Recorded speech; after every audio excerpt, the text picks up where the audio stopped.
The three major ideas through which Navdanya has worked in these 30 years, all inspired by Gandhi. The first is the idea of self-organization. Just like we're now waking up to the fact that the earth is self-organized, our bodies are self-organized. We're a miracle of 500 trillion cells working in self-organization. As individuals and as communities, we are self-organized. That's democracy. Gandhi called it Swaraj, the real freedom. Swadeshi. I was in Nova Scotia till this morning. And when I used to study here 4 decades ago, Nova Scotia was always made to look like the backward place where nothing happens. Yeah. You don't know what a thriving local food economy is.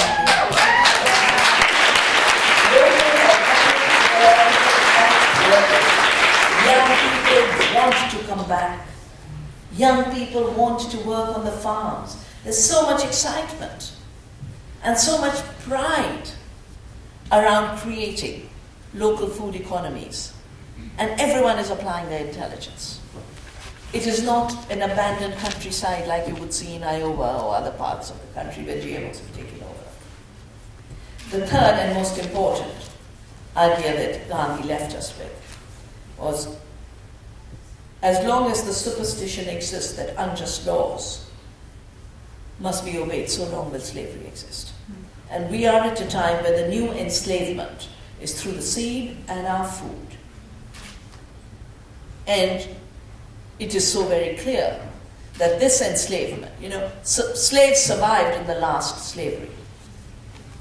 In this slavery, we as humans won't survive.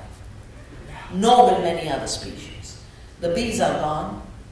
Soil organisms are gone in the Bt cotton fields that we've studied. Biodiversity itself is going. How much more will be destroyed till life itself becomes impossible? And that's why really the dangerous idea is we must celebrate our lives and our freedom. That's a dangerous idea. I want to close with an idea that has been growing so much in my mind. For the last few years, to spread the seed freedom movement, we've been celebrating seed freedom actions. From 2nd October, Gandhi's birth anniversary, to 16th October, World Food Day. But we feel increasingly the celebration of life and the life of our Mother Earth needs to be put center stage. And you might know that Earth Day is now renamed by the United Nations as Mother Earth Day. And I think it would be so good if everyone at whatever level they were could get beyond switching off light for 1 hour to planting seeds, paying reverence to the earth, and every culture has its own Bhumi Puja, the puja to the earth. Just yesterday I inaugurated a seed library, and a young farmer from the Mi'kmaq performed a ceremony. It's so identical to what we perform. We do arti, we take the blessings, we bless our heads, our eyes, exactly the same.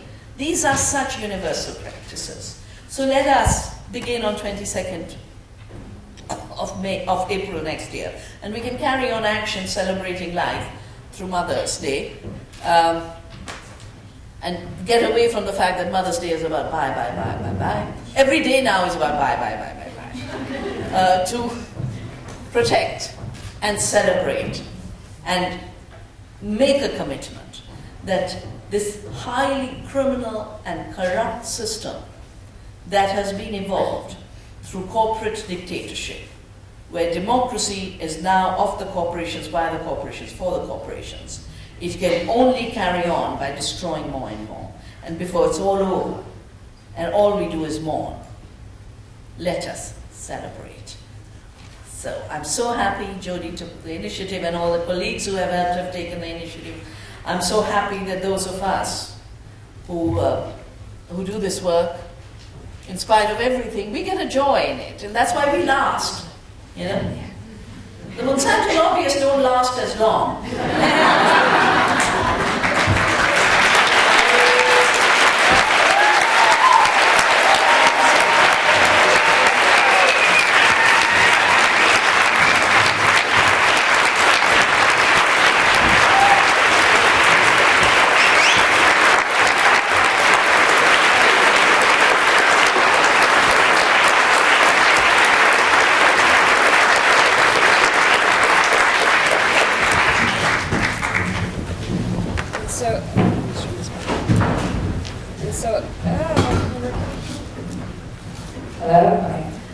I invited Diane Longboat to join us today. I believe that you two met first in 2004. Is that about a decade ago? 2 years ago. 2 years ago was the first time? Okay. So at OAC, that was the first meeting. Yes. The reason that I invited Diane is I was present at that meeting at OAC, and as often is the case with Vandana, she's pretty clear about what's required. And she turned to Diane after Diane gave the opening ceremony and said, I want you to be deeply involved in this seed freedom work, this campaign that we're starting internationally. And that stuck with me, Diane, and I've seen you at work for some time, and that invitation really stuck with me, and it felt like if we were going to do this work here and take up Shiv's invitation, that it meant all the Indians. Yes. Right? That we needed to really be deeply involved because we point to India as the home of agroecology, but we are here on a land of deep agroecology. And because that farming doesn't look in the way we're used to seeing it in rows and controlled, but is actually so deeply in harmony with nature that to newcomer eyes they could not even see it was food production. We have so much to really to learn with you. So I would like to invite you to reflect on some of what you've heard here and share with us. Thank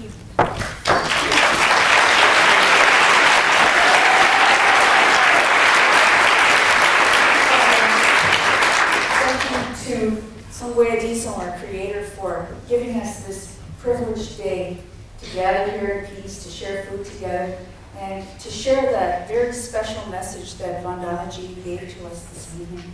To see Shiv in my life for the first time as a warrior for the people. I'm so grateful for him. I'm buying his book after I leave here. And to see these young people here, sitting here, and they're the next generation that are going to carry this work forward. And to Jodi, who is the catalyst for all of us to be together. It's a privilege to be here with you. And to have sat earlier in some of the meetings here, and to watch you with your questions, and to see the kinds of things that you're involved in. We are very rich in this room with the kinds of people who have gathered here. We have the ability, with just the people in this room, to be the change that Canada needs to see.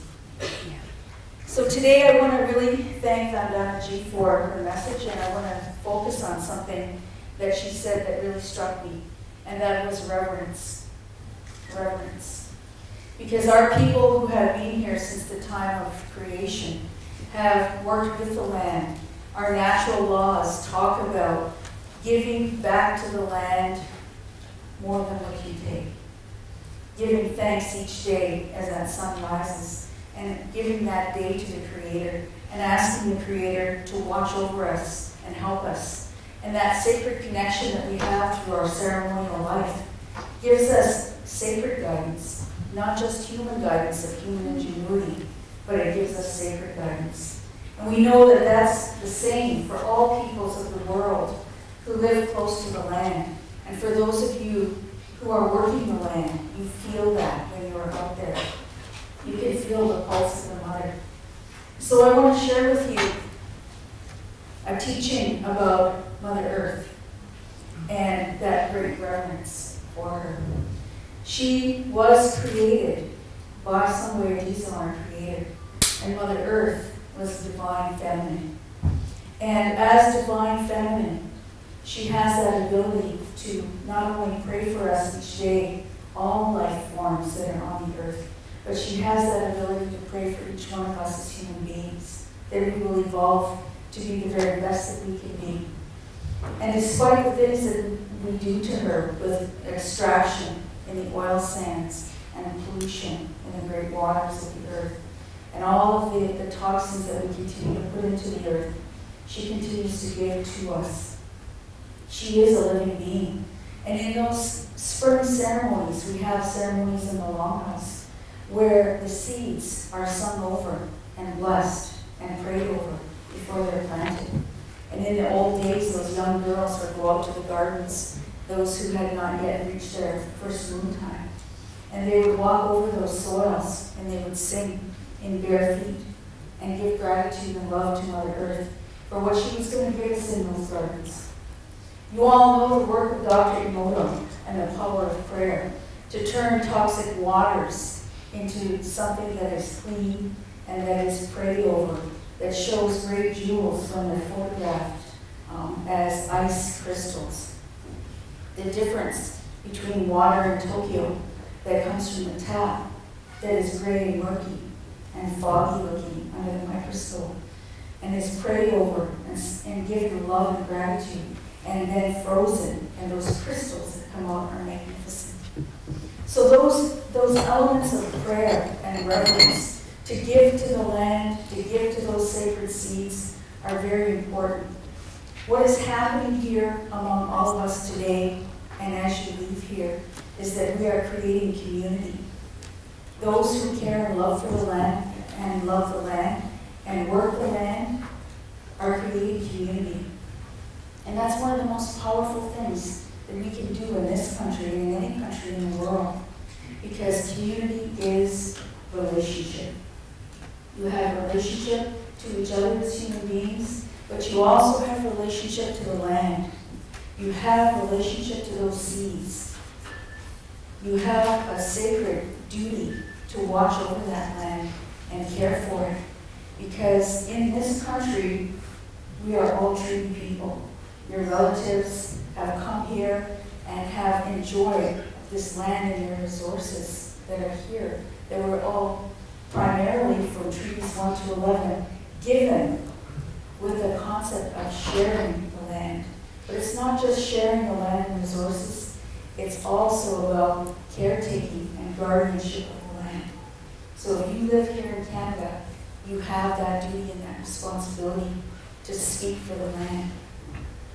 So I want to honor my dad tonight, because I grew up on a farm of 6 Nations. And my dad was one man on 300 acres. And he knew about crop rotation. He never used any fertilizers. All the soil replenishment that he gave came from the barns. So the cows, the pigs, the horses, all of the manure that came from there. And all the leaves and all the compost that we built up through the year. He didn't have any problems with bugs, with weeds. He always had a great harvest. And in those days, was after World War II, there was a lot of racism and a lot of oppression. The Indian agent was still in charge with the RCMP backing him up in our communities. And so to sell things off your land, off the reserve, was monitored, carefully monitored. And when my father would sell off the reserve, other farmers would talk to him about his abundant harvest and how he did it. And my dad was a prayerful man, and he loved the land, and that's where I got it from. He was loving the land and watching him work it. And my mother also canning 700 jars of food every year from her 2-acre garden.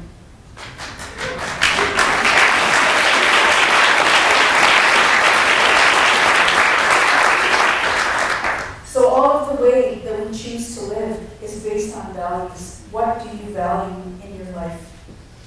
What changes are you willing to make for your children? So in this audience, there are a lot of women. I want to honor you tonight because the women who are seated here are seed carriers. They're seed carriers for 3 generations, for your children, your grandchildren, and your great-grandchildren. So when you stand here as a woman in that time of life when you can bear children, and you look ahead, you can look ahead 100 years from where you stand right now. And in looking ahead 100 years, you have to ask yourself, what is my duty to my family, to my community, and to the Mother Earth that is supporting my life here? What is my duty? Because for sure, those generations behind us, our great-grandparents, our grandparents, and our parents, all thought about you and this moment in time, the kind of world that they were going to leave for you, the inheritance of the earth that they were going to leave for you. And when Vandana Shiva talks about reverence for the earth and the connection of indigenous peoples all over the earth, and and the prayers that are made by our people, it is so true that anybody in any culture in the world who loves the earth has prayers that are similar to ours. And so we share some of our ceremonies with peoples of the earth, and we find we are more alike than we are different. So I want to put a challenge out to you this evening, as Vandana Shiva did. The connection between Canada and India must occur. I say it's going to be a done deal. It's a done deal. Yeah.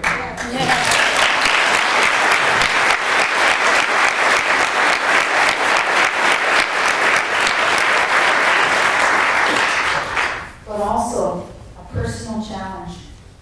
From what you have heard here tonight, you have to take one thing with you, and you have to say, what kind of action am I going to make as a result of what I've heard here tonight? One change I'm going to make in my life, one element of Vandana Ji's discussion with us. What am I going to take? You have to become those activists. And we cannot allow countries with governments that say that they're democratic, corporations that are transnationals, dictate to us who we are, what we can do, and control our food supply. And I remember John Mohawk, who was, in my opinion, the smartest Haudenosaunee man in our Confederacy territory. And he was a PhD professor at State University of New York in the American Indian Studies program. And he said one thing that never left me. It never left me. He said, if you cannot feed yourself, how can you say that you are a sovereign people? How can you say you are sovereign? How can you say you are free if you cannot feed yourself? Yep. So what we have in front of us is a very serious decision.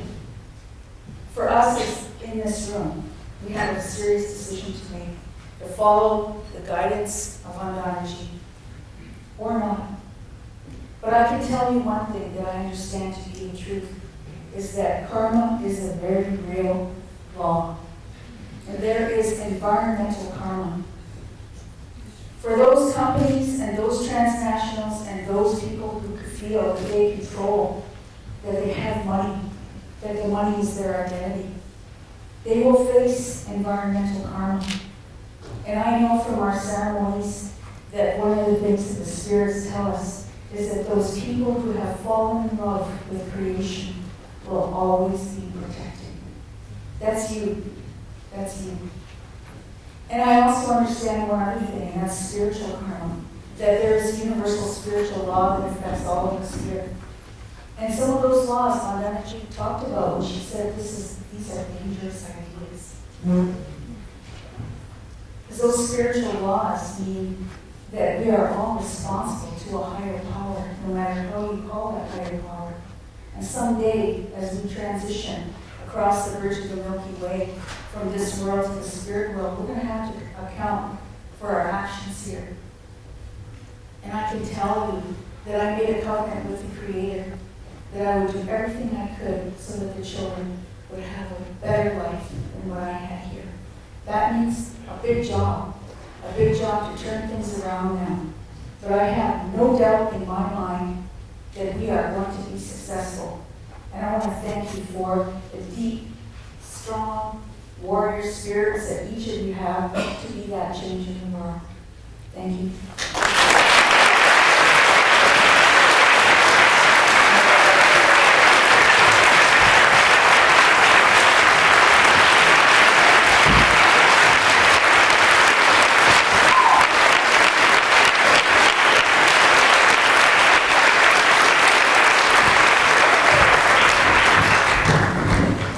Very much, Diane.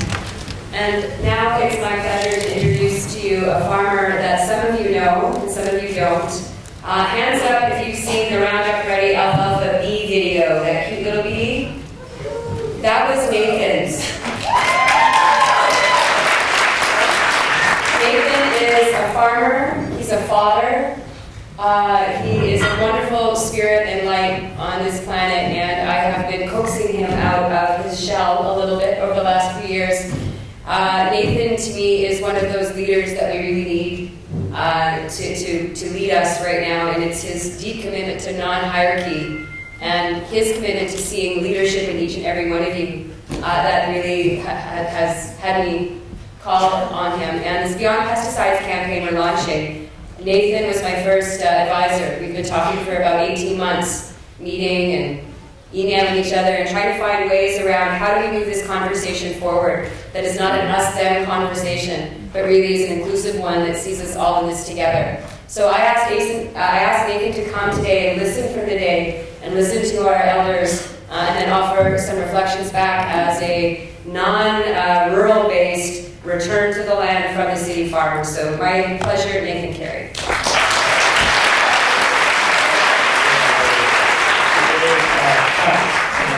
Humbled to be on the stage, but thank you very much. I've been trying to listen very closely to what has been said throughout the day, and I think a lot of my ideas I hear from Anna's work and from the work of Jodi and many others. And one of the threads that I constantly see coming up all the time is this, what I think is one of the fundamental insights of our age, is the insight of interdependence, the insight of interbeing. And I think this is the most dangerous idea because it really goes all the way to the bottom of what it means to be a human. And it gives us all an opportunity to reinvent who we are going to be in our lifetimes and every single day when we wake up.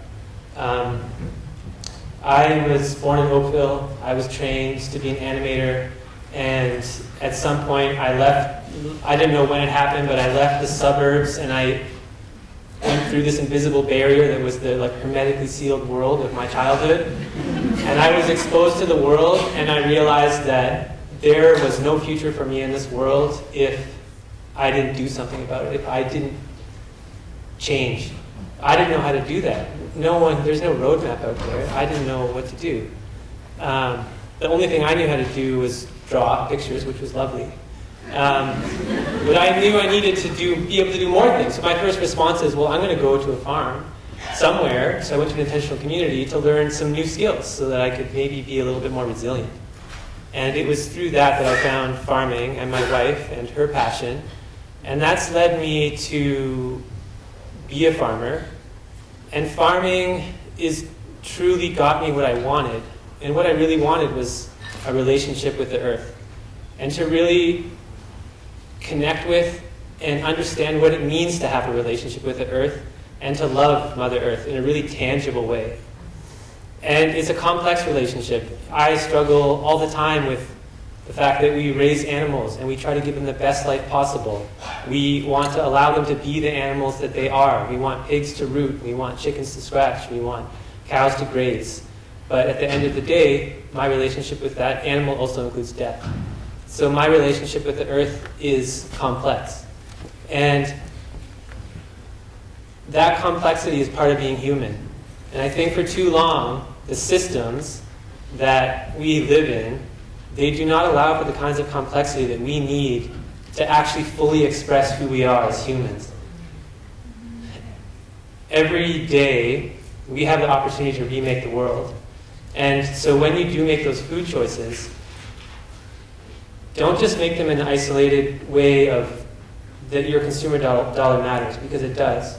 But I think when you make that food choice, also realize that you're connecting with a personal value. And it's critical that we identify what the values we as humans want to enact are. The current system as it stands enacts values of death and destruction. They do not foster life in any way. It monetizes relationships to create services. It monetizes seed to produce patents. This is the destruction of life. But when we view our lives through the lens of a system, we can only often interact through that lens. So I wear glasses, and it's easy for me to see you guys with them, but when I take them off, I can't see them. I think we are very used to wearing the lenses of capitalism and consumerism, and we identify with consumerists. That's what we're constantly told. That's who we are. You're a consumer. If you want to reach consumers, you do this, the marketplace will take care of you. And when we only see ourselves as consumers, what room do we have to actually be humans? And so I think that this dangerous idea of interbeing allows us to take off this lens of consumerism and put on a new lens, which is called being a human.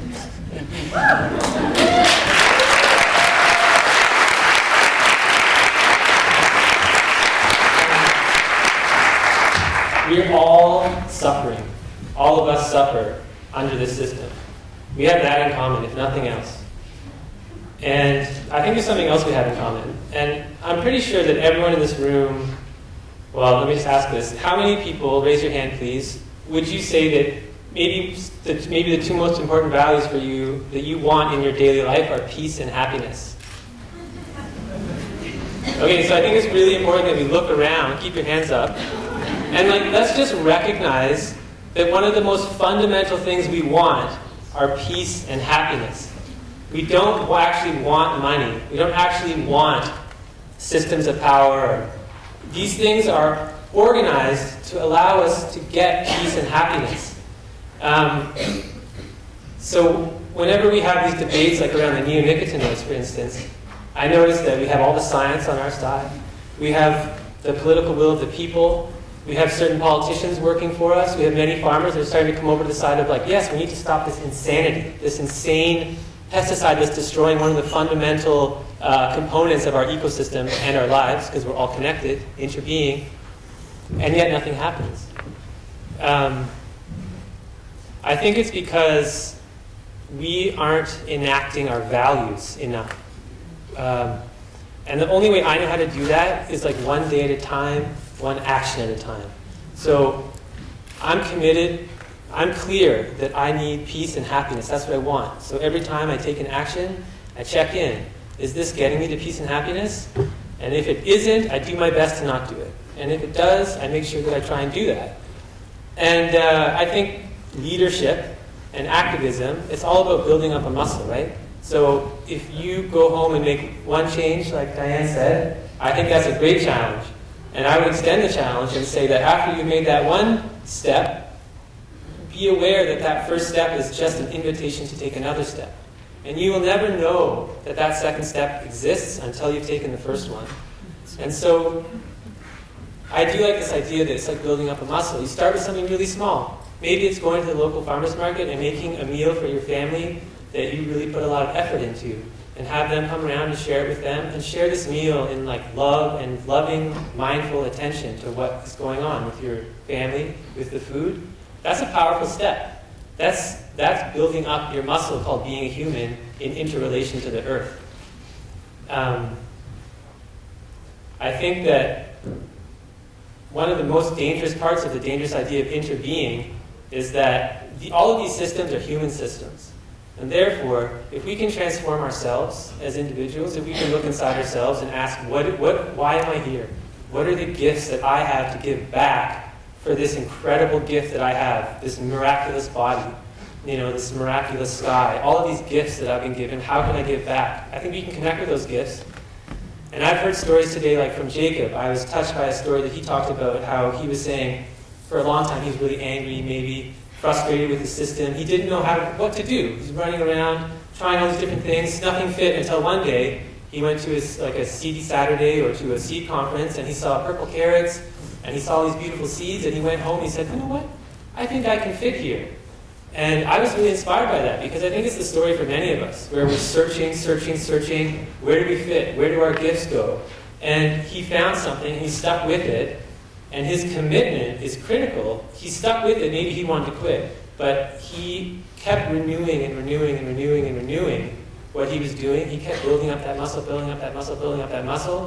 And I bet if he met himself, the same self, from 5 years ago, he would be awed by the amount of change that's happened in him over that period. So I guess just in my own experience as someone who's come from the city, come to farming, I've been transformed by what I'm doing, transformed by the animals, transformed by the work we do, transformed by getting comfortable with discomfort. I think that in each of us, this transformation is critical, And I feel like it may be one of the missing pieces to all of our activism, is that we also have to have an inner eye as to how are we going to manifest this interbeing, not just external, but here.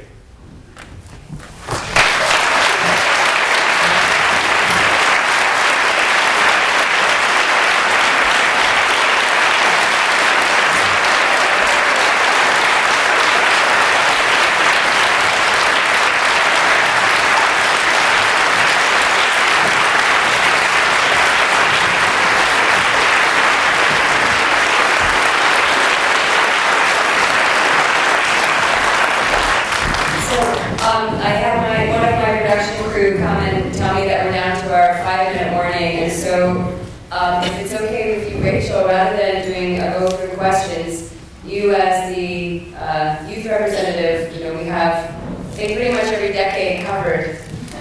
We skipped the 20s, but we're down to in the teens. And can I ask you to just offer a few words of reflection before we say goodbye for the night? Yeah. Thank you. Hi everyone, I'm Rachel, and when I was 12 years old, I found out about the issues of GMOs, and I was shocked.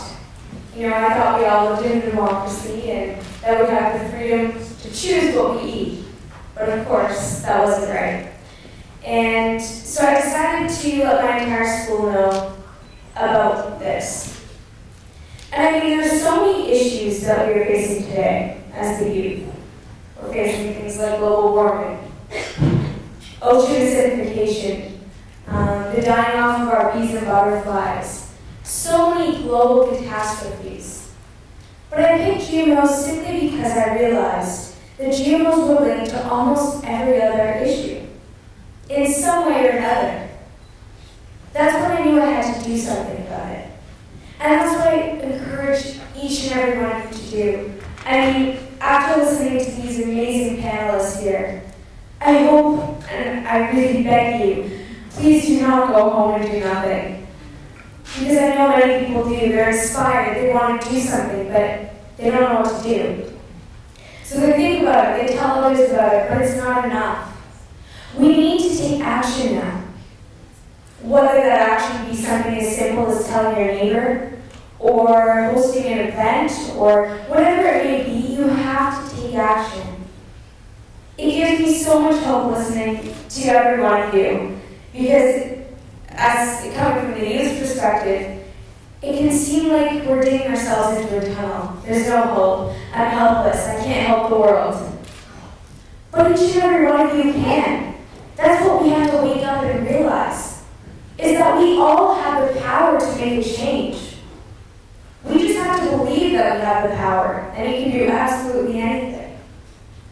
So I really, really encourage you all to take action, to stand up, to wake up, really to rise up for our future. Because we, the youth, and every single one of you, no matter what your age is, we are going to have to deal with these issues in the future. I want to be able to tell my grandchildren about, the butterflies and the bees, and I want them to be able to see them. I don't want them to be gone by the time they're in the picture. So that's why we all need to take action now. That's what I just wanted to share with you. And the dangerous idea that I thought I'd bring up is that we all have the power to make a change.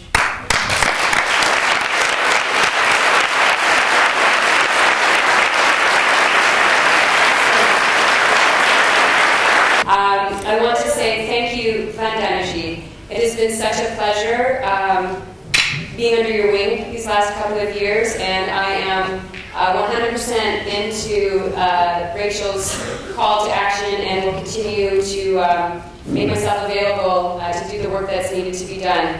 And Vandana Shiva was gracious enough to donate her time to help try to launch this Beyond Pesticides campaign, to help keep my energy focused on these topics over the next while. So I'm deeply, deeply honored.